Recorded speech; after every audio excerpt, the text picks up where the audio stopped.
Hello and welcome. Our team is thrilled to present our project for the hackathon conducted by the Government of India.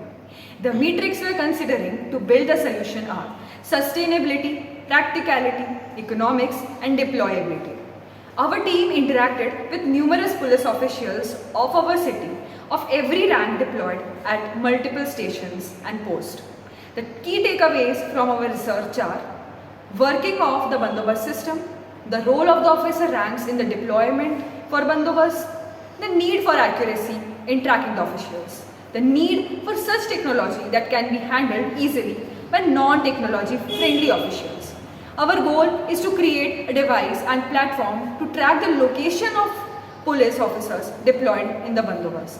We use an A9G board and NAVIC module to track the location and build a platform using Flutter and Node.js to display the data in real time.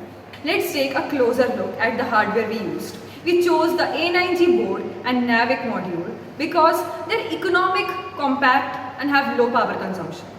The NAVIC module allows us to accurately track the location of the police officers in real time, even in areas with poor GPS connectivity.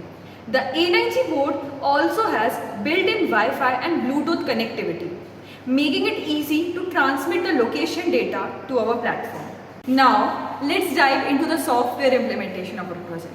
We use Flutter to create a mobile application that can display the location in an intuitive way.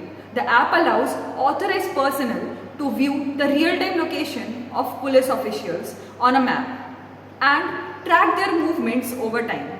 We will build a Node.js server to receive and store the location data from the A9G board. The server is designed to handle a large volume of data and can easily scale whenever the number of deployed police officials increases. In conclusion, we believe that our project has the potential to improve the safety and effectiveness of Bandobast deployments.